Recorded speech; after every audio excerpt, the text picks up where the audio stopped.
Trump s'intéresse en premier lieu à Donald Trump, et ce depuis toujours. Et nous sommes maintenant confrontés à de nouveaux ARNM, à un réseau de censure plus sophistiqué. Nous aurons l'IA pour la surveillance de masse générale, et si on regarde ensuite, nous parlerons encore de Musk tout à l'heure, comment OpenAI avec Sam Altman, et quel genre de type il est, et comment cela est lié au partenariat entre SpaceX et par exemple Whisky en Suisse, il y a alors des solutions EID pour les gouvernements out of the box, c'est-à-dire des solutions EID clés en main pour l'industrie. Je ne sais pas dans quelle mesure ça correspond à mon idée de la liberté et pourquoi les gens ne regardent pas ça. Donc, une fois les démocrates sont le deep state, l'État profond, une autre fois ce sont les républicains. Pendant que George Bush était là, c'était les républicains, c'était le deep state. Puis sont arrivés les bons démocrates et Obama avec son programme Hope et tout ça. Alors les démocrates étaient les bons, ils ont gagné. Et puis les démocrates étaient à nouveau le deep state. Et maintenant les républicains sont à nouveau anti-deep state. On y voit toujours très bien cette dialectique hegelienne de la domination.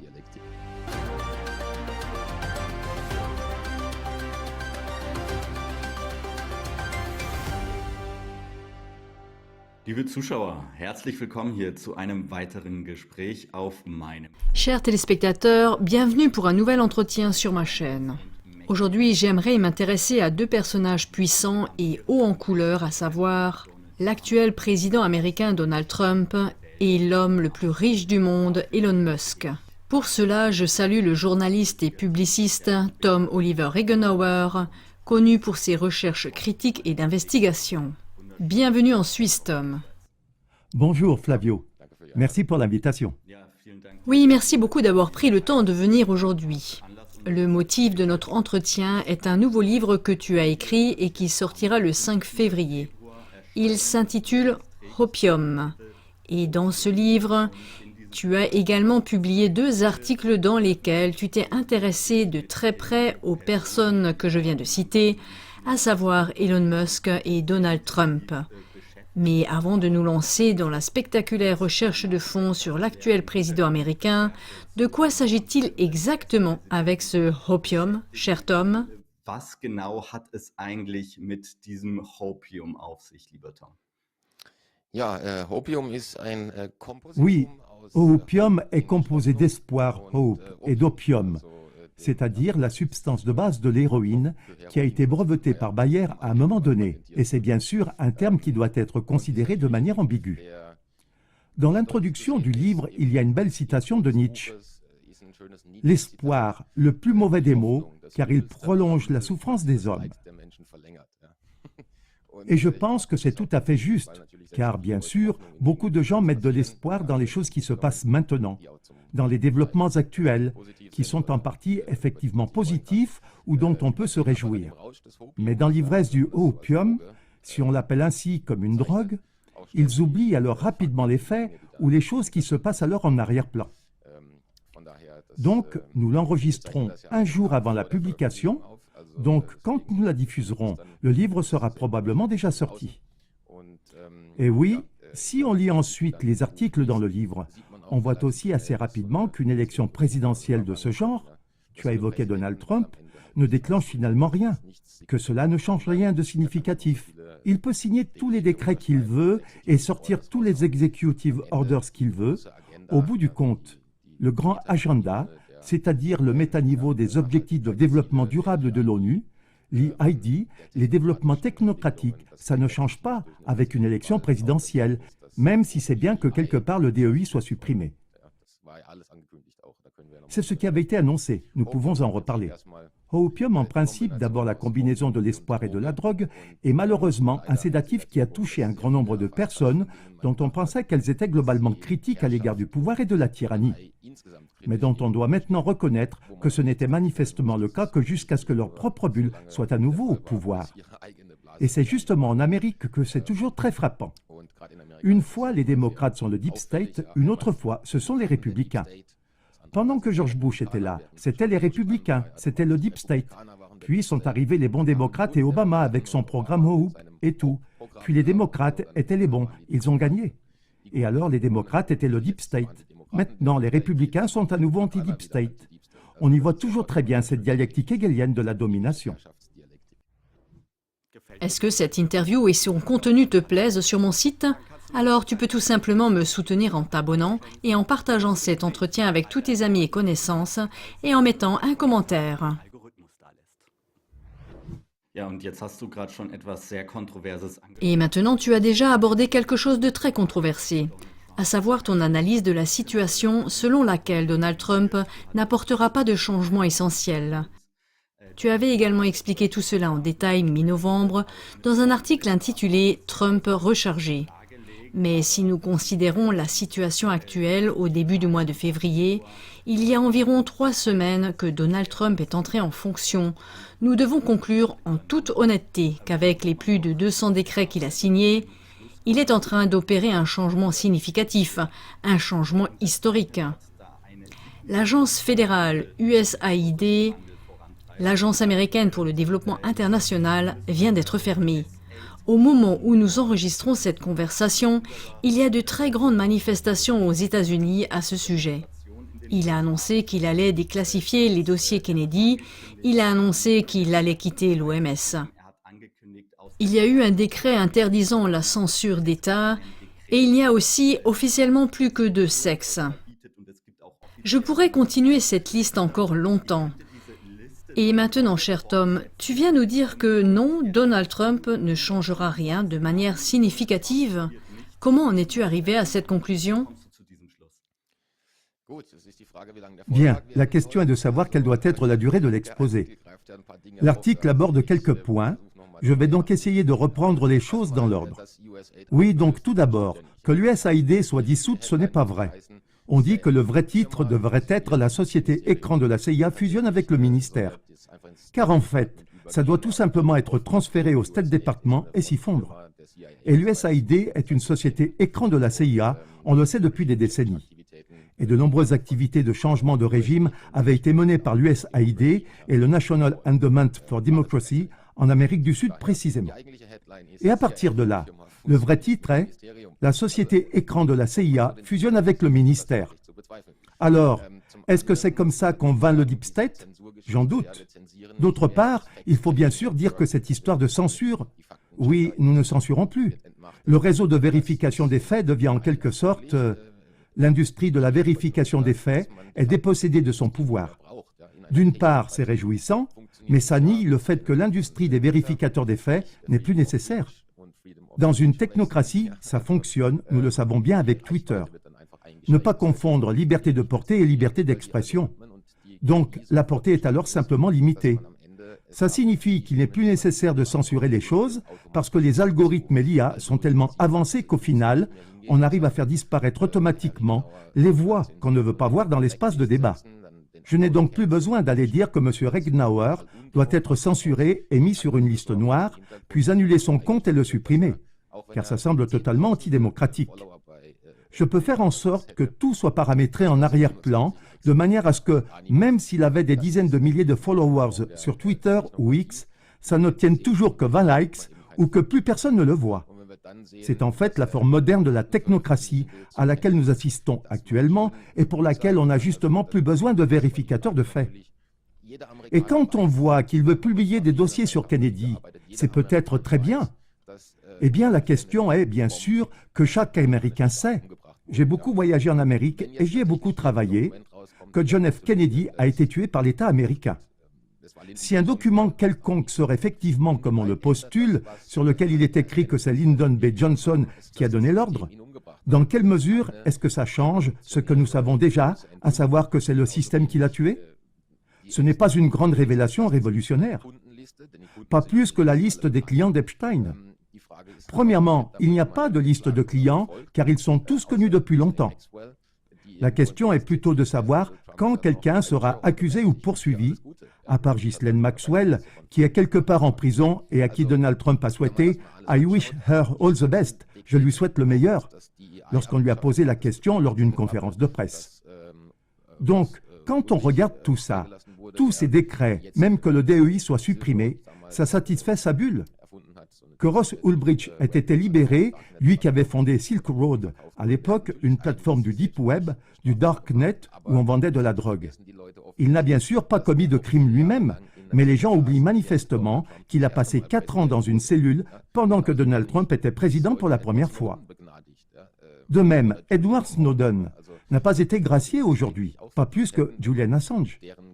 Donc les gens qui l'auraient mérité, si on suit leur histoire, n'ont toujours pas obtenu de grâce quelconque. Et Ross Ulbricht a passé les 4 années du premier mandat de Donald Trump en prison. Personne n'y a pensé non plus. Ça me donne bien sûr l'impression de balancer des sucreries, de distribuer des bonus, de donner aux gens quelque chose à fêter. Alors que parallèlement, le deuxième jour de l'investiture, j'annonce vouloir investir 500 milliards dans l'IA et mettre en place une plateforme d'ARNM AI avec Sam Altman et OpenAI. Et comment s'appelle-t-il Ellison d'Oracle, également une entreprise de la CIA. Ce n'est donc pas vraiment ce que j'entends par lutter contre le Deep State. C'est pourquoi, si on regarde en détail, et l'article va encore plus loin dans les implications et l'histoire de Donald Trump, on voit très vite que Donald Trump s'intéresse en premier lieu à Donald Trump, et ce, depuis toujours, et que nous sommes maintenant confrontés à un nouvel ARNM et à un réseau de censure plus sophistiqué. Nous aurons l'IA pour la surveillance de masse généralisée. Si on regarde ensuite, nous parlerons encore de Musk tout à l'heure, comment OpenAI avec Sam Altman et quel type de personne il est, et comment cela est lié au partenariat de SpaceX avec par exemple WISeKey en Suisse, il existe des solutions DID pour les gouvernements out of the box. Ce sont donc des solutions DID clés en main pour l'industrie. Je ne sais pas dans quelle mesure ça correspond à mon idée de la liberté et pourquoi les gens ne regardent pas ça. Donc c'est effectivement très évident, les informations sont toutes sur la table et les gens, dans cette bonne foi en un nouveau dirigeant, se comportent finalement avec autant de légèreté et de crédulité que l'ont fait les gens pendant le Covid, qui ont suivi aveuglément l'État quand on leur a dit « It's safe and effective », c'est sûr et le vaccin fonctionne. Au final, c'est le même comportement. Donc, parmi les gens qu'on pensait être pour la liberté de tous, pour un État souple et pas de tyrannie, pas d'autorité, il faut maintenant reconnaître en grande partie que ce n'était justement pas le cas, mais qu'ils acceptent l'autorité si le bon roi est au pouvoir. Et dans cet article, tu t'es également intéressé de très près au CV de Donald Trump. Et tu remets en question un narratif tout à fait central de Donald Trump, à savoir qu'il n'aurait reçu dans ses jeunes années qu'un petit prêt de son père Fred Trump pour démarrer, un prêt d'un montant d'1 million de dollars américains. Tu as fait des recherches qui montrent que ce narratif ne tient pas debout. Qu'est-ce qui te fait dire ça et quels ont été, selon tes recherches, les principaux faits de la carrière de Donald Trump en tant que magma de l'immobilier dans les années 70 et 80 ? Trumps Karriere als Immobilienmogul in den 70er, 80er Jahren. Oui, donc en principe, l'histoire commence bien sûr dès le plus jeune âge par un mensonge. Il aime toujours raconter qu'il est le grand entrepreneur qui a construit un grand empire avec ce seul million. C'est l'histoire de Donald Trump. En fait, ce qui s'est passé, et ce ne sont pas mes recherches, je n'ai fait que les ressortir. Je crois que c'est le New York Times qui a écrit un long article à ce sujet. C'est que Fred Trump, le père, a gagné la majeure partie de son argent grâce à des projets de logement, qui sont principalement les ghettos d'Amérique ou de New York aujourd'hui, et grâce à un financement en principe. Il s'agissait donc de projets de construction publique, et c'est avec ça qu'il a gagné beaucoup d'argent. Et il a transféré de l'argent à Donald Trump à partir de ses 8 ans, des montants mensuels sur des comptes bloqués ou quelque chose comme ça. Ainsi, Donald Trump était en fait déjà millionnaire à l'âge de 8 ans. Et autour de ses 20 ans, ou à 18 ans, je ne sais plus exactement, c'est écrit dans l'article, Fred Trump lui a déjà cédé un complexe immobilier, un complexe d'immeubles en copropriété qu'il a ensuite géré. Il avait déjà des millions, plusieurs millions, avant de réussir vraiment dans l'entreprise de son père comme directeur. Ensuite, une deuxième étape est la mafia new-yorkaise. C'était courant à New York à l'époque des années 70 et 80. On ne pouvait pas devenir promoteur immobilier si on ne s'arrangeait pas avec Fat Tony Salerno et les autres familles. Sinon, soit on ne recevait pas de ciment, soit les bâtiments brûlaient rapidement, soit ils contrôlaient le syndicat des conducteurs, etc., de sorte qu'on n'avait pas de travailleurs. Il fallait donc coopérer avec la mafia, et c'est ce que faisaient en fait tous les lions de l'immobilier. Mais Donald Trump a une échelle bien plus grande et inhabituelle par rapport à ses autres concurrents, mais cela lui a alors donné un avantage sur le marché. Il a toujours nié avoir rencontré Fat Tony Salerno. C'était le chef de tous les chefs de la mafia. Oui, à l'époque à New York. Je crois la famille Genovese. Il y a les cinq familles, et la collaboration est évidente. Car s'il ne s'était pas lié d'amitié avec Fat Tony Salerno, ou s'il n'avait pas collaboré d'une manière ou d'une autre, il n'aurait pas non plus obtenu de ciment, qu'il a dû acheter à des prix très élevés. Mais au moins, ces bâtiments ont été achevés. C'est donc aussi une étape, cette collaboration avec la mafia, avec ce Fat Tony, qu'on connaît aussi des Simpsons. Puis à la fin, c'est le modèle du personnage des Simpsons. Et une deuxième étape qui se profilait déjà, c'est Roy Cohn, l'avocat de la mafia. Il représentait en principe toutes les familles de la mafia à l'époque et avait une vie de débauche à New York. Des orgies, des fêtes, de la drogue. Mais il était aussi très bien connecté et relié au FBI et à la CIA, donc aussi au directeur et à la direction. C'est-à-dire que c'était un tel homme. Ce n'est pas pour rien qu'il est un personnage central dans les livres d'investigation de Whitney Webb, Une nation soumise au chantage. C'est un personnage central qui a fait le lien entre la haute et la basse société, entre le crime organisé et le complexe des services secrets. Et il a été l'avocat de Donald Trump pendant des décennies. C'est donc un lien très étroit. Ils étaient très liés et amis. Et si on va plus loin, alors que Trump avait eu ses premiers grands projets et qu'il figurait déjà sur la liste Forbes comme l'un des Américains les plus riches, les choses ont fini par ne plus aller aussi bien avec les casinos. Certains s'en souviennent encore. Des lecteurs et auditeurs un peu plus âgés s'en souviennent encore. Le Taj Mahal était alors en faillite et d'autres casinos étaient au bord de la faillite. En principe, Donald Trump était alors en fait en faillite et aucune banque ne voulait lui donner de l'argent. Et puis est arrivé Wilbur Ross, un banquier d'investissement qui, 24 ans auparavant, était directeur en chef de Rothschild INC, Rothschild Bankruptcy Advisory. Et celui-ci a vu à un moment donné dans la rue, il a raconté dans l'interview avec le magazine Forbes, que Donald Trump est un tel personnage que les gens se tiennent devant sa limousine et applaudissent, et veulent en quelque sorte un morceau de Donald. Et puis, comme l'écrit le magazine Forbes, Rothschild INC, c'est-à-dire la banque Rothschild, a été la seule à accorder un crédit à Donald Trump et a ainsi sauvé son complexe d'entreprise et ses biens immobiliers. Il a pu en garder 50%. Cela signifie que 50% sont passés sous la gestion de Rothschild INC et que Wilbur Ross est en principe l'homme, comme le dit le titre du magazine Forbes, à qui Donald Trump est redevable depuis 32 ans. Et curieusement, premier mandat, secrétaire au commerce et dans le cabinet de Trump, il y avait là Wilbur Ross, qui a alors quitté Rothschild INC pour devenir secrétaire au commerce sous Trump. On voit donc rapidement de qui Donald Trump se sent en quelque sorte proche selon le magazine Forbes. Ce n'est pas moi qui le dis, mais les faits et le magazine Forbes. Et s'il y a une porte tournante pour que quelqu'un devienne ministre du Commerce, ce n'est pas sans raison. C'était bien sûr une façon de le remercier d'avoir pratiquement sauvé sa carrière. Car sans ce Wilbur Ross, Donald Trump aurait tout simplement fait faillite avec le complexe du Taj Mahal et les histoires. Il aurait fait faillite et ne serait plus jamais apparu dans la liste Forbes. Et peu après l'intervention de la banque, il était de nouveau sur la liste Forbes et pouvait continuer à promouvoir son image de super entrepreneur, super riche. Et ce n'est qu'un aperçu. L'article est très long et on peut encore aller dans diverses tentacules à gauche et à droite. Mais je pense que cela suffit déjà comme aperçu. Je pense que c'est suffisant pour avoir une vue d'ensemble.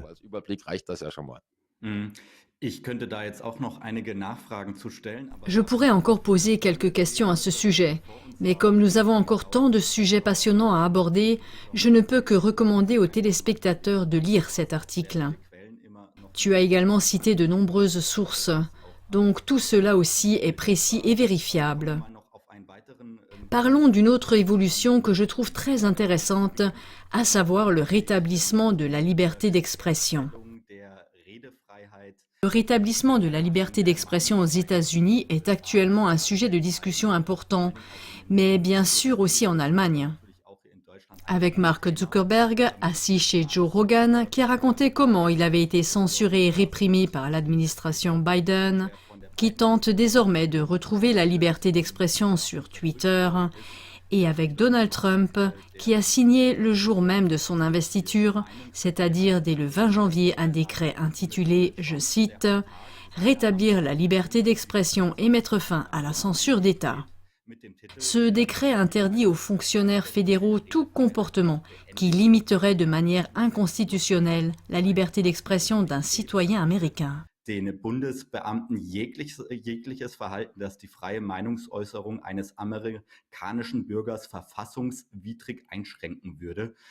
Alors Tom, tu as quelque chose à dire à ce sujet? Y a-t-il des contre-arguments? Gibt's da Gegenargumente? Oui, Idi Amin a dit une fois qu'il pouvait garantir la liberté de parole, mais pas la liberté après la parole.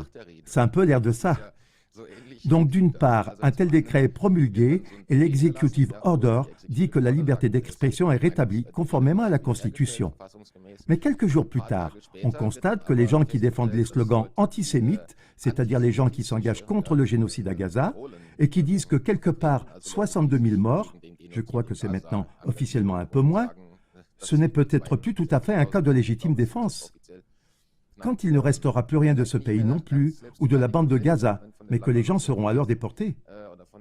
Je ne sais donc pas dans quelle mesure cela est cohérent, quand on dit d'un côté que nous établissons une liberté d'expression absolue et que de l'autre, on la restreint immédiatement en disant que les gens qui s'opposent à Israël, et il faut alors faire la distinction entre Israël, le judaïsme et le sionisme. Oui, et les gens qui s'opposent au sionisme, ce qui est finalement le fascisme, c'est un modèle de domination et de pensée ségrégatif. Il suffit de lire Theodor Herzl, ou quelque chose de similaire. Ceux qui s'expriment contre ça, oui, et qui critiquent le génocide, peuvent être expulsés. Ça ne colle pas du tout.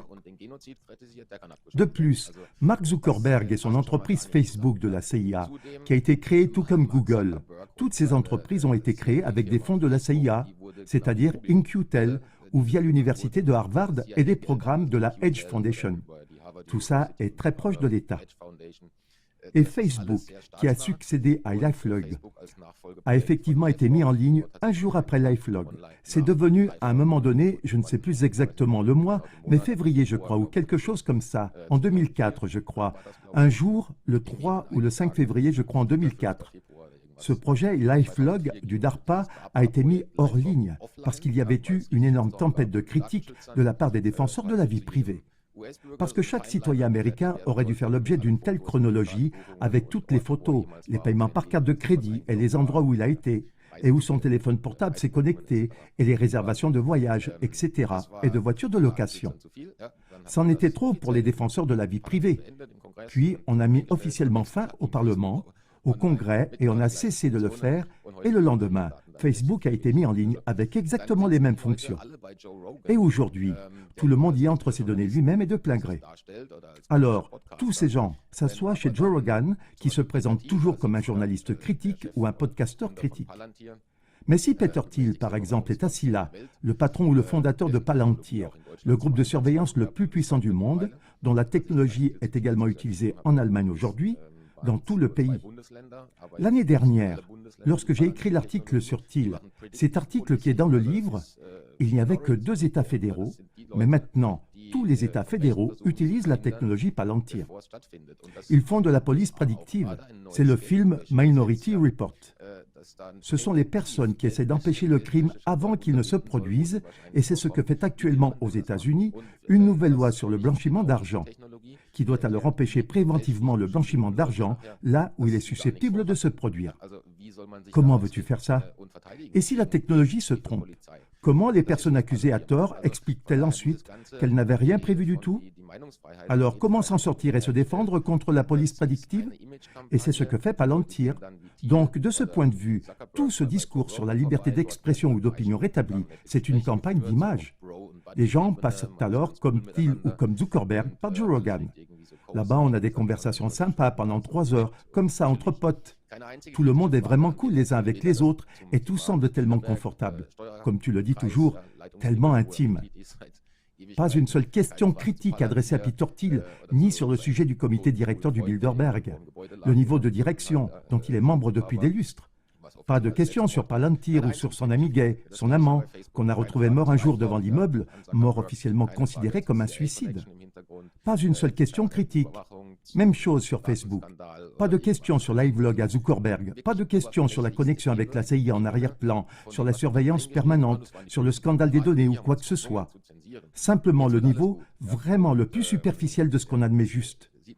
Oh, c'étaient les méchants démocrates, ils nous ont forcés à censurer. Et maintenant, tout va bien.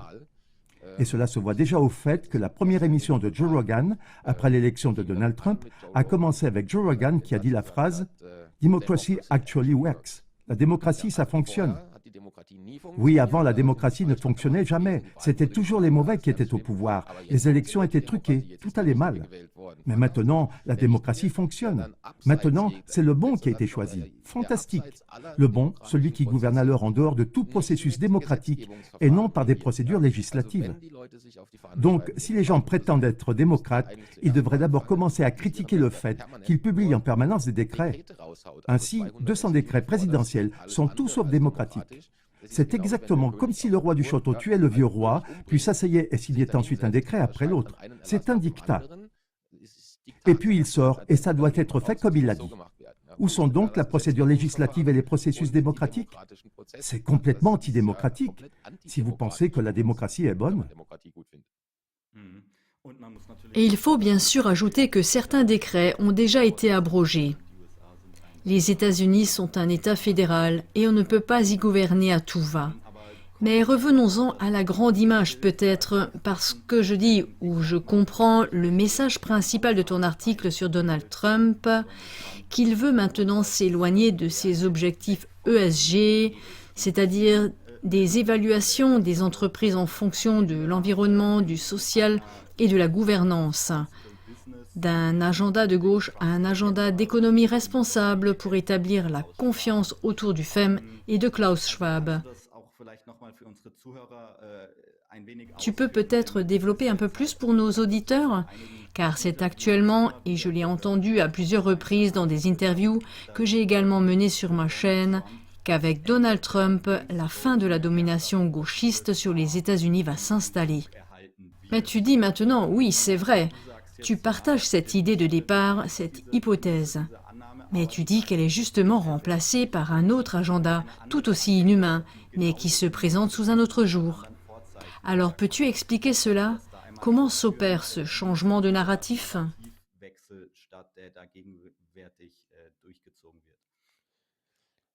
Oui, bien sûr, j'ai déjà écrit à ce sujet en été 2023, car c'est à ce moment-là qu'il y a eu les premières déclarations des personnes qui ont vraiment quelque chose à dire, qui font vraiment bouger les choses dans le monde.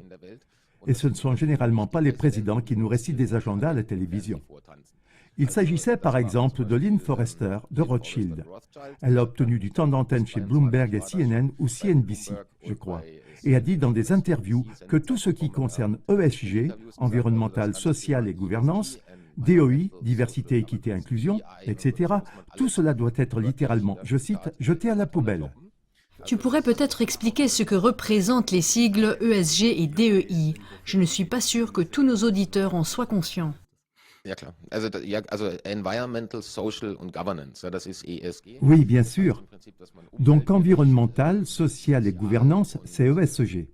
Cela signifie en principe qu'on respecte l'environnement, le social et les structures organisationnelles des entreprises et la politique, qu'on s'en tient à des principes. Et DEI, c'est-à-dire diversité, égalité, inclusion. Il y a eu ensuite l'index DEI, que toutes les grandes entreprises ont en principe introduit. C'est une sorte de système de points ou, pourrait-on dire, de crédit social pour les entreprises. S'ils ne respectent pas les directives de la DEI, c'est-à-dire que par exemple 40% des membres du conseil d'administration doivent être des femmes, ou des femmes noires, ou des homosexuels, c'est-à-dire toutes ces directives à caractère idéologique issues de cette bulle woke de gauche, comme tu le dis, ou que nous avons vu maintenant tout le temps, si tu ne respectes pas ces directives, tu as une note plus basse. On obtient donc peu de points DEI en tant que grande entreprise. Ça signifie alors qu'on perd des investissements. BlackRock ou un autre grand investisseur dit alors « Nous retirons de l'argent ». Et c'est là que l'entreprise a de sérieux problèmes. C'est donc en principe un chantage qui a fonctionné pendant de nombreuses années et qui a poussé les entreprises dans une certaine direction. BlackRock. Auparavant, la déclaration était que s'ils n'introduisaient pas d'eux-mêmes, c'est-à-dire volontairement, alors on devrait les forcer. C'est ce qu'a dit textuellement Larry Fink lors d'une table ronde. Et il veut les forcer avec cet index DEI. Mais c'était avant 2023. Le tournant s'est produit à l'été 2023 et on pouvait déjà voir en principe où l'on allait. Ce n'est pas pour rien que deux des dernières réunions du FEM s'appelaient « Reconstruire la confiance » et « Le grand narratif ». Il faudrait de nouvelles grandes histoires à raconter aux gens, et pour en revenir à l'interview de Forrester de Rothschild chez Bloomberg, elle a dit que ESG DEI, que tout cet agenda WOC devait être jeté à la poubelle, parce que les gens en avaient marre. Ça doit disparaître pour que les milieux conservateurs ne continuent pas à se rebeller, pour qu'on ne continue pas à les monter contre soi. Alors on a vu arriver, façon de parler, les torches et les fourches. Et comme je l'ai dit, c'est à ce niveau que les choses se décident vraiment. Donc, Lynn Forrester de Rothschild est la fondatrice du Comité pour un capitalisme inclusif. Si tu regardes leur site web, ils ont aussi une coopération avec le Vatican. Des photos très sympathiques avec le pape et tout ça. Ils ont 10,5 billions, donc des billions d'actifs sous gestion, c'est-à-dire de l'argent qu'ils gèrent pour rendre le monde plus durable. C'est donc 1 billion d'euros ou de dollars de plus que le total des fonds gérés par BlackRock. Et ce comité pour un capitalisme inclusif, c'est en quelque sorte 100 personnes plus le Vatican. Il s'agit donc d'un tout petit groupe de personnes, alors que BlackRock gère et participe à la moitié de l'économie mondiale et calcule des millions de transactions par seconde dans le calculateur Aladdin au sous-sol. Alors là, c'est une question de proportion. On voit vraiment qui a le pouvoir. Donc, ce comité pour un capitalisme inclusif et cette Lynn Forrester de Rothschild ont clairement annoncé à l'été 2023 « Nous abolissons cet agenda qui commence à poser problème à l'extérieur. Cette gauche woke, ce truc de DEI, et Larry Fink l'a dit dans la même période. » En effet, dans sa lettre aux investisseurs début 2024, il a déjà retiré tous ces termes, alors qu'auparavant, il voulait encore contraindre les entreprises au DEI et les presser dans cet agenda de durabilité. On a soudain dit que tous ces termes y avaient déjà disparu et qu'on ne parlait plus que de « business responsable ». Parce que tous les deux ont déjà dit à l'époque « Nous changeons la campagne de marketing pour cela, mais nous continuerons bien sûr à soutenir l'économie verte et les objectifs de durabilité de l'ONU. » Donc ça se passe exactement comme avant, mais nous devons arrêter de le commercialiser de cette manière. Parce que sinon, nous nous mettons en permanence les milieux conservateurs à dos et alors nous perdons. Nous aurons un jour des problèmes. C'est pourquoi il était tout à fait prévisible que les Meloni, les Milley, les Trump, laissons encore Weidel arriver au pouvoir, que tous les gens qui représentent maintenant en principe la pensée conservatrice de droite soient le narratif que le Forum économique mondial nous a annoncé avec le grand narratif. Et avec Reconstruire la confiance, pour la première fois depuis des décennies, les valeurs de confiance dans la politique et les élections en Amérique sont à la hausse. Donc cela a manifestement eu un certain succès, parce que les gens pensent que Musk, Trump et compagnie sont en quelque sorte les bons dirigeants maintenant. Mais comme je l'ai dit, c'était déjà écrit dans mes articles plus d'1 an et demi avant que ça allait arriver. Et il est tout à fait compréhensible que les personnes qui ont initié cela en profitent maintenant, comme les grands groupes de la Silicon Valley, Big Tech, etc. Ja, und jetzt führst du ja auch aus, dass Donald Trump große Sponsoren. Et maintenant, tu expliques aussi que Donald Trump a aussi deux gros sponsors en arrière-plan. Tu as déjà cité l'un d'entre eux, ou plutôt deux, Peter Thiel et Elon Musk, bien sûr. Il y en a d'autres, comme Stefan Schwarzman, PDG de Blackstone, l'une des plus grandes sociétés d'investissement au monde, et aussi Miriam Adelson, qui est l'ex-femme et l'héritière de Sheldon Adelson, un magma juif de l'immobilier. Cet héritage a fait d'elle l'une des femmes les plus riches du monde. Elle a également contribué à financer la campagne électorale de Donald Trump. Alors, quelles sont tes recherches? Quels sont, selon toi, les principaux sponsors en arrière-plan de Donald Trump et de son équipe? Also für mich der wichtigste ist Peter Thiel. Ja. Also dann, das sieht man schon daran, dass sein Protégé Donc pour moi, le plus important, c'est Peter Thiel. On le voit déjà au fait que son protégé, J.D. Vance, est maintenant vice-président. J.D. Vance n'aurait jamais eu de succès public sur le plan professionnel s'il n'y avait pas eu Peter Thiel, qui l'a financé et lui a ouvert les portes et les possibilités. Oui, au niveau politique comme au niveau économique. Et Palantir et Thiel sont les plus importants, parce que d'une part, comme je l'ai dit tout à l'heure, Peter Thiel a fait partie du comité directeur de la conférence Bilderberg depuis des années, ou je ne sais plus depuis combien de temps, mais depuis 2012 ou 2014, tout comme Eric Schmidt et ses gens. Oui, il s'agit d'un organe nettement plus influent et plus puissant que le Forum économique mondial, qui est pour moi plutôt le département marketing des questions mondialistes. Bilderberg est une conférence fermée. Une poignée de personnes choisies y assistent. Il n'y a pas plus de 150 participants. Ils ont aussi un site web. On peut donc voir quand ces conférences ont lieu. Je crois même que leur chef actuel est, si je me souviens bien, Stoltenberg ou le Hollandais Rutte. En tout cas, un des membres de l'OTAN en est actuellement à nouveau le chef. Et c'est pourquoi Thiel est important, parce qu'il a en principe installé le vice-président là-bas. Il a donc un lien direct avec la Maison-Blanche. Il est actif depuis des lustres au sein de la conférence Bilderberg, qui prend en arrière-plan des décisions vraiment influentes pour les questions géopolitiques et géostratégiques. Et d'autre part, Palantir, les gens ne le connaissent souvent pas ici, mais Palantir est un groupe incroyablement puissant. C'est comme l'industrie de la vérification des faits, qui s'est chargée de la censure pour l'État, parce que l'État s'est mis en avant. Nous avons la liberté d'expression. Ce sont des entreprises privées qui les censurent et bloquent leurs comptes. On n'y peut rien, c'est la loi de la maison. On a le même raisonnement au niveau des services de sécurité et de renseignement, parce que c'est Palantir. C'est une entreprise privée qui, en Israël, laisse des drones dotés d'intelligence artificielle pratiquement choisir les victimes et les abat automatiquement, même si on estime que la précision des tirs est de l'ordre de 50%.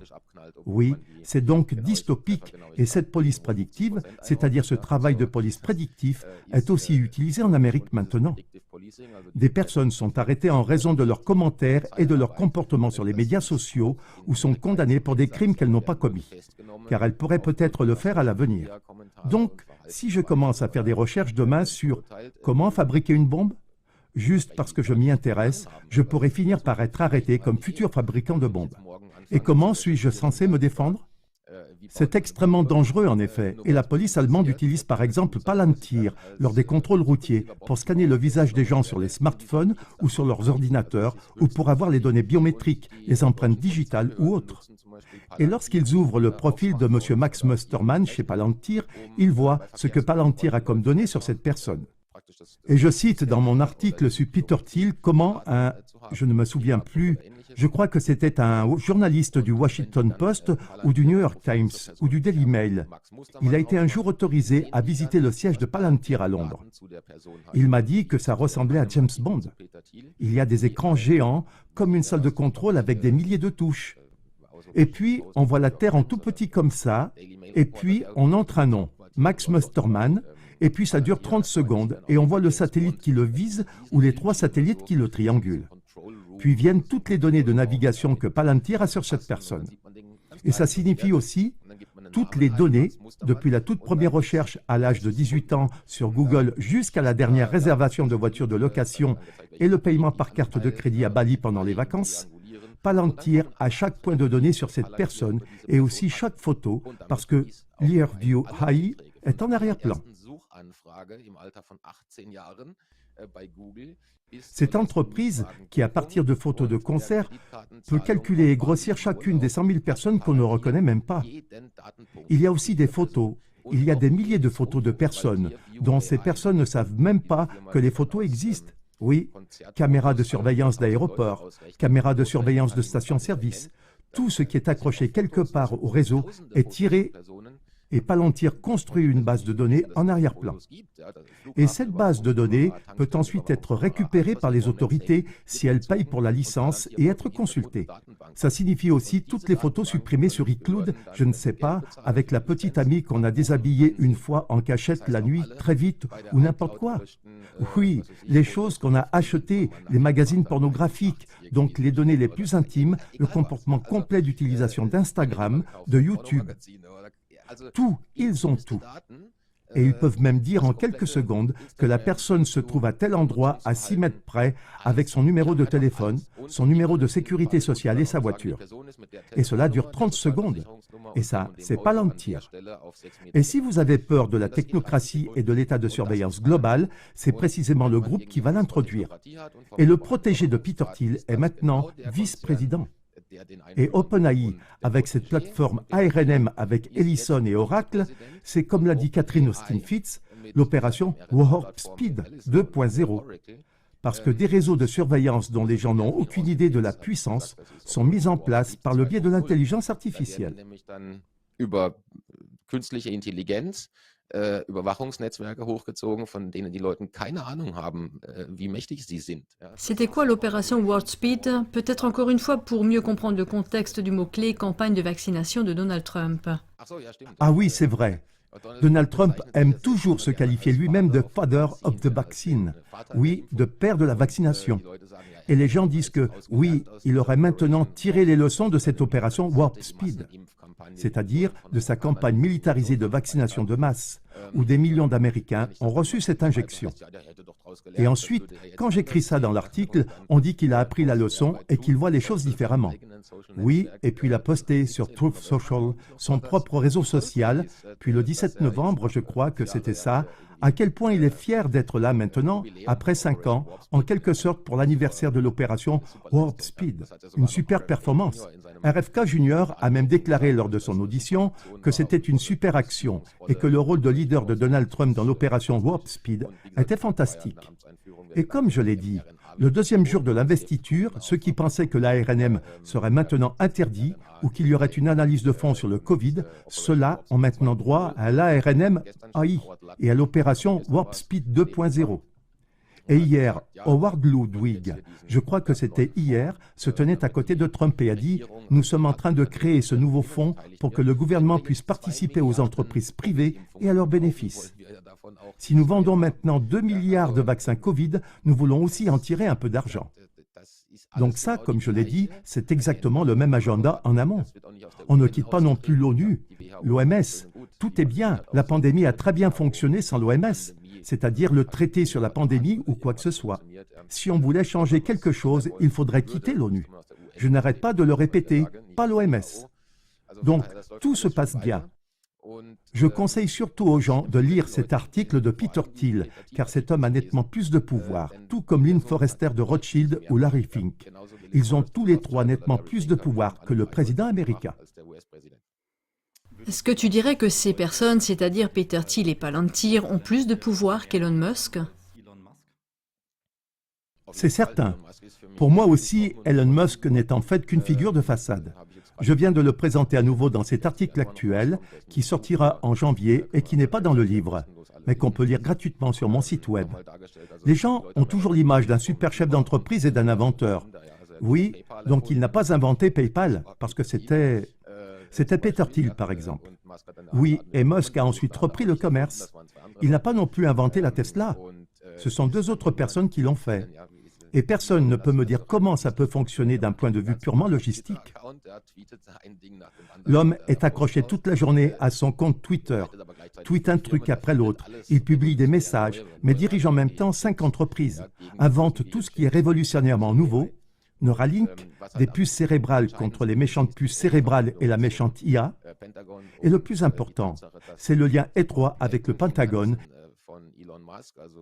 et le fait que l'ensemble des finances d'Elon Musk, c'est-à-dire une grande partie de sa fortune et de son chiffre d'affaires, proviennent de contrats gouvernementaux. SpaceX est en principe le prolongement de la NASA et une grande partie de son chiffre d'affaires est générée par des milliards de dollars de subventions du Pentagone et des services secrets. En lançant des satellites de la CIA dans l'espace et en utilisant Starlink, qui rend la technologie satellitaire disponible dans le monde entier pour Internet, mais qui dépend de la base de données NORAD. Cela signifie que toute personne utilisant Starlink est indirectement liée à la base de données de l'Agence américaine de défense aérienne NORAD. Ce sont eux. C'est quoi encore l'abréviation? North? Non, avant que j'essaye, je ne sais pas. On peut vérifier. NORAD. Mais c'est en tout cas le contrôle aérien militaire qui a échoué lors du 11 septembre. Starlink est lié à cela et il y a aussi Starshield. C'est la variante de la CIA. Il y a déjà 98 satellites dans l'espace dont on dit qu'ils pourraient être utilisés pour des armes à énergie dirigée, c'est-à-dire pour des armes laser utilisées depuis l'espace, pour lesquelles on trouve aussi des brevets, etc. Donc Elon Musk est en principe celui qui nous affirme que cette technologie dystopique est bonne. On le voit avec Neuralink, où des implants cérébraux sont présentés comme pouvant rendre la vue aux aveugles et la marche aux paralysés. Et nous devons nous équiper d'IA pour pouvoir un jour tenir tête à la super IA méchante et dangereuse. C'est un narratif complètement absurde à la fin et qui va dans le sens du transhumanisme.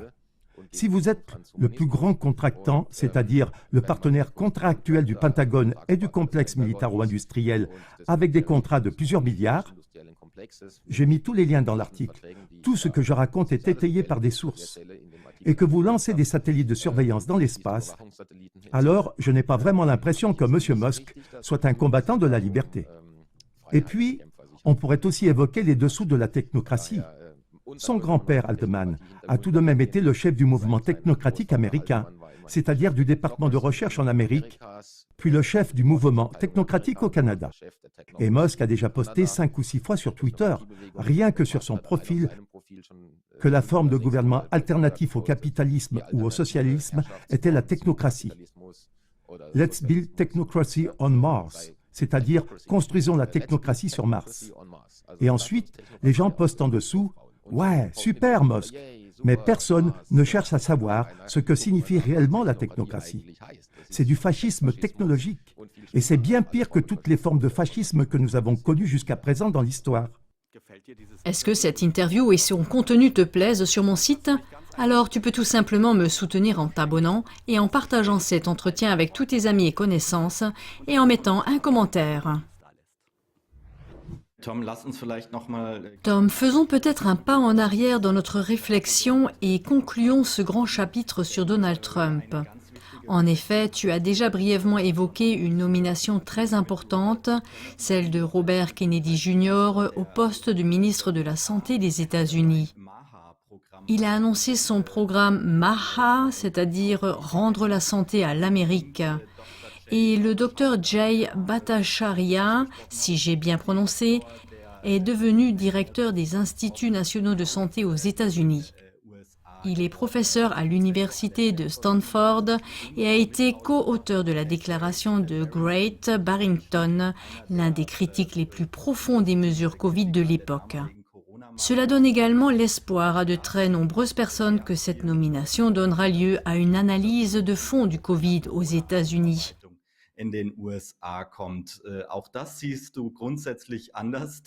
Là aussi, tu vois les choses différemment, Tom. Explique donc pourquoi tu n'es pas aussi positif que la plupart de nos auditeurs. Donc la déclaration de Great Barrington, ou le monsieur Bhattacharya, je ne sais pas non plus exactement comment on le prononce, mais Aya Velasquez l'avait d'ailleurs interviewé. Oui, c'est vrai, une interview qui vaut la peine d'être vue. À voir sur sa chaîne YouTube, je la conseille à tout le monde. Exactement. Donc je lui concède tout à fait qu'il pense tout cela de manière authentique et que c'est un homme bien. Je vois les choses différemment pour Robert F. Kennedy. Il est en fait également mentionné dans mon article sur Trump. D'abord parce qu'il y avait là aussi des connexions avec Epstein. Il dit certes qu'il n'a pris que 2 fois le Lolita Express, c'est-à-dire le fameux avion d'Epstein. Oui, qu'on jette à la figure de tout le monde, comme Gates et tous les autres, quand ils ont été invités une fois là-bas. Ou Bill Clinton, qui a volé 15, 16, 18 fois, et dans lequel des orgies avec des mineurs ont eu lieu. RFK Jr. est donc allé 2 fois dans ce Lolita Express, mais il dit qu'il a voyagé avec sa famille et qu'il n'a pas de lien aussi étroit avec Epstein. D'accord, très bien.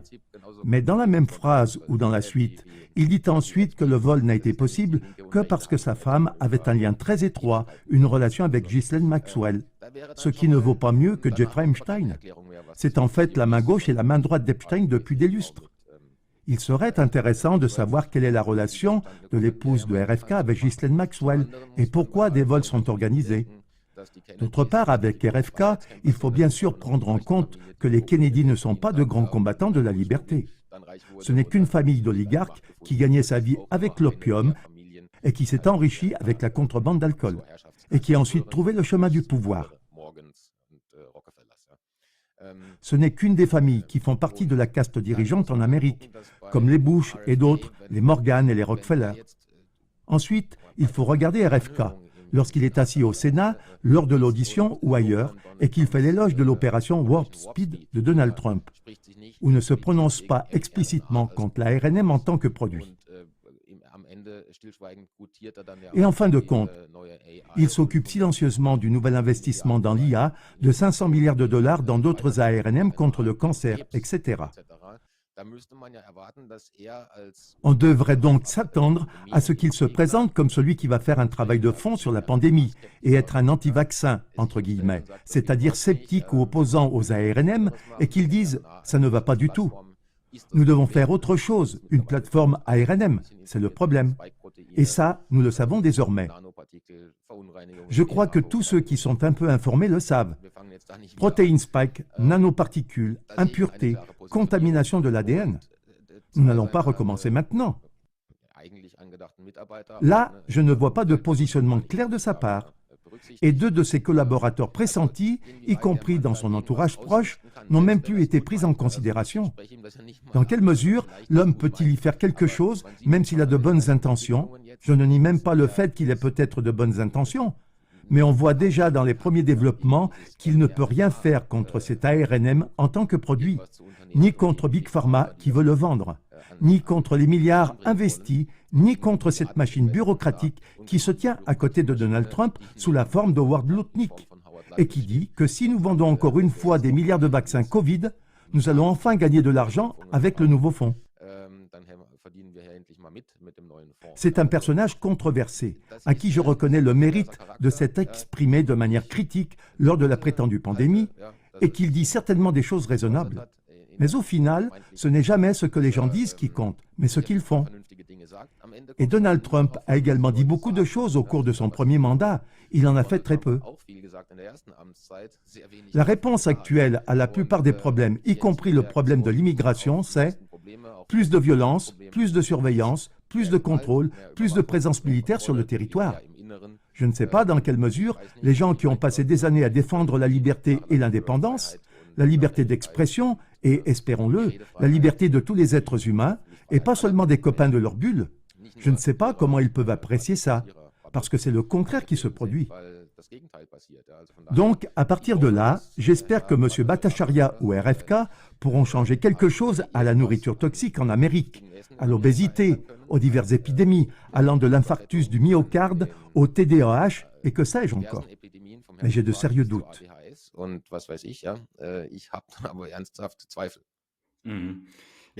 Ensuite, cher Tom, nous allons aussi parler de ton dernier article. Tu l'as déjà évoqué plusieurs fois. Il s'agit bien sûr d'Elon Musk, que tu appelles quasiment, si j'ai bien compris, dit Eloi, un mouvement de rassemblement. Tu pourrais peut-être dire tout de suite comment on en est arrivé à ce titre d'article? Et tout le monde parle de lui maintenant. Il y a quelque temps, il a fait la couverture du Spiegel avec une déclaration de Robert Habeck qu'il a ouvertement attaqué. Il est désormais le plus connu des soutiens de l'AfD. Il a posté à plusieurs reprises sur son canal Twitter que seule l'AfD pouvait sauver l'Allemagne. Puis la conversation bien connue entre lui et Alice Weidel. Il était aussi récemment connecté à l'AfD lors d'un congrès du parti, je crois. Tout cela fait bien sûr à nouveau les gros titres, non seulement dans les médias alternatifs et libres, mais aussi bien sûr dans les médias grand public qui critiquent massivement l'AfD pour le fait qu'il y a ce soutien prestigieux des États-Unis. Alors, que peux-tu dire à propos d'Elon Musk et qu'a-t-il prévu avec le nouveau département Dodge, c'est-à-dire le département de l'efficacité gouvernementale qu'il doit diriger? Qu'a-t-il concrètement l'intention de faire, cher Tom? Bon, alors le titre du texte que tu as évoqué est « Dire Eloi ». Et ce n'est drôle qu'à cause du film La machine à remonter le temps, basé sur le roman de H.G. Wells. Et c'est là que ce peuple qui vit comme une espèce descendant de l'Homo sapiens est principalement élevé comme plat principal pour les Morlocks. Ce sont des monstres qui vivent sous la terre, et les Élois qui se promènent à la surface, qui ressemblent bien sûr à des humains dans le film, sont en principe l'homme utile, la nourriture. Et à chaque fois qu'une sirène se déclenche, l'homme utile doit courir vers une porte, comme hypnotisé, apathique. Ils courent tous vers cette porte jusqu'à ce qu'elle se ferme et ils ne réapparaissent plus jamais, parce qu'ils sont alors dévorés par les Morlocks. C'est en fait un film cool. Beaucoup de gens l'ont probablement connu dans leur enfance et il est souvent diffusé au moment de Noël. J'ai trouvé ça drôle parce que dans la description des caractéristiques de ces Élois, on voit comment ils sont paresseux, crédules, indolents, irréfléchis. Et je ne me souviens plus exactement du paragraphe d'introduction du texte, et ils ont perdu des siècles ou des millénaires de pensée, de raisonnement logique, de culture et d'esprit critique, etc. Et ne font en fait que survivre. Ils se contentent de survivre. Alors ils végètent, mangent, font des orgies, boivent, et puis quand la sirène s'allume, ils vont à l'abattoir se faire massacrer. Et si quelqu'un tombe à l'eau et se noie, ils restent à côté et ont l'air stupides. Mais personne n'a l'empathie nécessaire pour se jeter à l'eau et l'aider. Et en fait, je trouve que c'est une parabole tout à fait appropriée à notre société, où tout le monde a la tête dans le téléphone. Si ce stupide voisin wok se fait tabasser et ramasser, c'est tout à fait normal. Ça fait maintenant 4 ans qu'il nous énerve avec son wokisme et son DEI, et c'est normal qu'on lui tape sur les doigts. C'est pourquoi il n'y a rien de mal à ce que notre milliardaire se mêle de politique. Imaginez que Bill Gates ait du temps d'antenne sur la radio publique et qu'il se mêle de politique de pandémie ou autre. Impensable, un milliardaire malfaisant, une influence extra-parlementaire. Mais si notre milliardaire le fait, c'est super. C'est donc ça. À cet égard, Elon Musk est le George Soros de la droite conservatrice. Je ne sais pas comment on peut applaudir le fait que des gens s'impliquent, si on croit à la démocratie, que des milliardaires interviennent. Pas seulement en Allemagne avec l'AfD, mais aussi en Grande-Bretagne, où ils s'insurgent contre le départ de Keir Starmer, la politique d'immigration, les gangs de prostitution et tout ce qui s'y passe. Ils s'en mêlent en Grande-Bretagne, comme il le fait chez nous avec l'AfD. C'est déjà une double morale de la part des conservateurs de droite. Ils trouvent tout à coup bien que le milliardaire intervienne, mais quand Bill Gates parle pendant 15 minutes au journal télévisé de la vaccination et de sa Gavi, tout le monde trouve ça horrible. Et ce sont aussi les personnes qui trouvent normal que les antifascistes soient tabassés par la police lors des manifestations. Mais quand on tape sur les opposants à la vaccination, sur ceux qui critiquent les mesures, ça c'est terrible. C'est la liberté qui est en jeu. Mais que les antifas aient aussi le droit d'avoir une opinion, ils ne le trouvent pas normal. C'est donc une double morale. S'il y a une liberté d'expression, elle vaut pour tout le monde. Et surtout pour les gens dont on ne partage pas l'opinion. Parce que si on ne voit pas les choses de cette manière, on n'a pas compris la liberté d'expression. Et la liberté non plus. Car celle-ci s'applique à tous. Et si on regarde ensuite ce que Musk fait d'autre, on peut le lire dans l'article. Il y a 12 pages ou 13, je ne peux pas tout résumer maintenant. Mais un des projets les plus intéressants, je l'ai brièvement évoqué au début. Elle est la collaboration de SpaceX, c'est-à-dire son agence spatiale, avec l'entreprise suisse Wiski. Wiski a son siège, je crois, en tant que holding à Zug, et a aussi une filiale à Genève appelée WISE, donc W-I-S-E et puis SAT, ou W-I-S-E et KEY, la clé. Et là, on peut regarder sur Internet leur site Wiski. Il est intéressant de noter que cette société existe depuis des décennies. Elle est cotée au Nasdaq, à la bourse et à SIX. Pourtant, elle n'a pas de page sur Wikipédia. C'est déjà suspect. Parce qu'en général, les petites entreprises partenaires qui fournissent la technologie, qui sont beaucoup plus minuscules et insignifiantes, ont des pages sur Wikipédia. Si on regarde sur la page d'accueil de Wiski, si on regarde dans, je ne sais pas, les solutions industrielles, on voit toutes sortes de choses comme Know Your Customer, c'est-à-dire l'identification biométrique comme nous la connaissons déjà, du téléphone portable ou pour l'accès à la banque ou des choses comme ça. Ce sont toutes des infrastructures que nous connaissons déjà.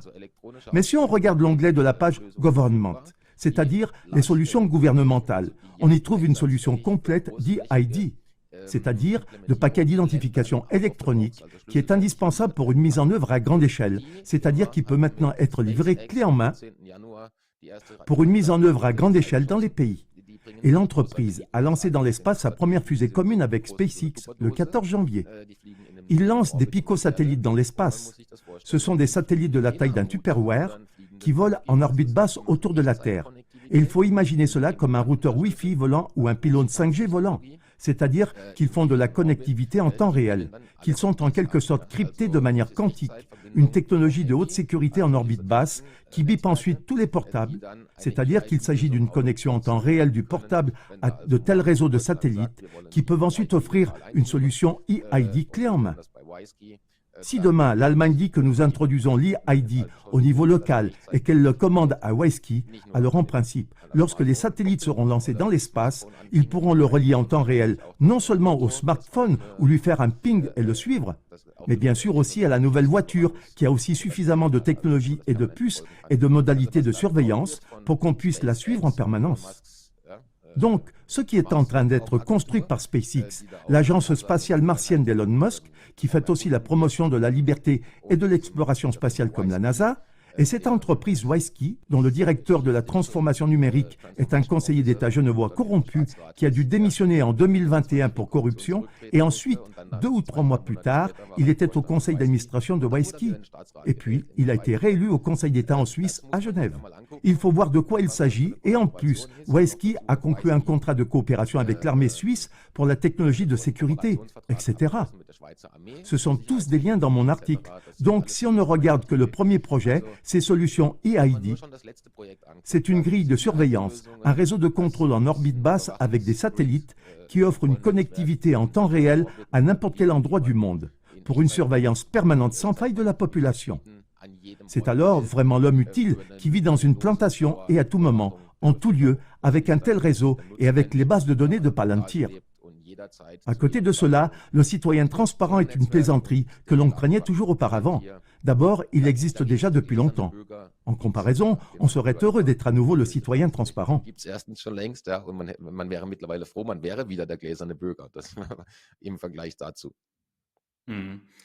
Alors Tom, peut-être une dernière question de ma part. Elon Musk et Donald Trump sont désormais en partie salués comme des sauveurs et des libérateurs. Tu dis qu'avec Elon Musk et Donald Trump à la tête des États-Unis, de l'empire américain peut-être en déclin, nous ne sommes pas sur le chemin, sur la voie vers la démocratie et la diversité des opinions, mais vers l'oppression et la surveillance totalitaire. Est-ce qu'on peut laisser ça comme un mot final ou un résumé?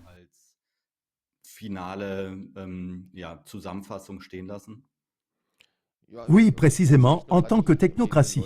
Je recommande aux personnes qui ne se sont pas penchées sur la question de lire ce qu'est la technocratie. C'est le modèle de domination. C'est une surveillance généralisée à plein temps et un contrôle automatisé de la société sur sa consommation individuelle d'énergie.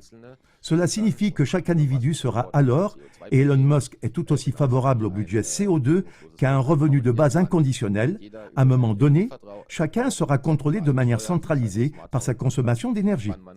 Cela signifie que le smartphone dit alors quand on peut aller ou combien de temps on peut conduire et ce qu'on peut encore manger, parce que l'empreinte carbone le permet ou ne le permet pas. La technocratie est ce que j'appelle toujours un empire sans visage, où personne n'est responsable de quoi que ce soit, parce qu'à la fin, l'IA a calculé ce qu'il fallait faire. L'IA, c'est tout. Elle est bien plus intelligente que l'homme, nous dit-on. Et il faut donc s'y tenir. Qu'il s'agisse du travail de police prédictive ou alors de l'empreinte carbone définie par l'IA ou du revenu de base calculé par l'IA en fonction des besoins en logement ou de la taille du logement, on voit toujours qu'on doit se réduire. C'est de la technocratie. Au final, c'est une machine qui nous gouverne. C'est ce qu'on a toujours peint de manière si sombre dans Terminator sous le nom de Skynet, lorsque les robots règnent sur les hommes. Et c'est malheureusement là que nous allons. Oui, enfin, si on regarde les faits, il faut peut-être encore 5 ans pour que tout ça soit au point. Mais ils ont manifestement mis le turbo en Amérique. On le voit au fait que des gens comme Sam Altman, OpenAI, sur le projet DARPA, un projet militaire poursuivi, que des gens comme Musk avec Neuralink, avec WISeKey, la collaboration SpaceX, l'ARNM, etc., Thiel avec son Palantir. Le magazine Forbes avait également écrit récemment que la mafia PayPal avait pris les rênes du gouvernement. Donc, les gens devraient effectivement se renseigner sur ce qu'est la mafia PayPal, sur ce qu'est Palantir, sur ce que fait Peter Thiel, puis regarder les sources dans les articles et ensuite réfléchir s'ils veulent la technocratie. Parce que c'est ce qui nous gouverne en réalité, c'est la technocratie. Et elle s'aggrave à vue d'œil, et quand tout le monde aura l'e-ID, puis à un moment donné, c'est fini. C'est donc le moment de se poser les bonnes questions et d'être sceptique, car, et c'est là que se termine le livre, j'ai la citation dystopique de Nietzsche au début. Mais sur la page de clôture, il y a une belle citation de votre serviteur.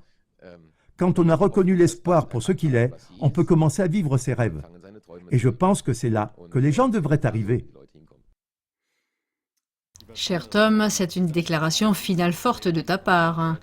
Merci pour le temps que tu nous as consacré, pour les informations de fond vraiment très passionnantes sur les personnes qui sont peut-être actuellement les plus importantes, les plus influentes et les plus puissantes sur cette terre. Je te souhaite tout le meilleur pour cette période vraiment historique. Porte-toi bien et je me réjouis de te retrouver bientôt ici pour une prochaine interview pour d'autres informations de fond. Merci à toi, Flavio. Chers téléspectateurs, à vous aussi, merci d'avoir été là avec nous aujourd'hui. Je vous souhaite également tout le meilleur, portez-vous bien et à la prochaine interview ici sur ma chaîne.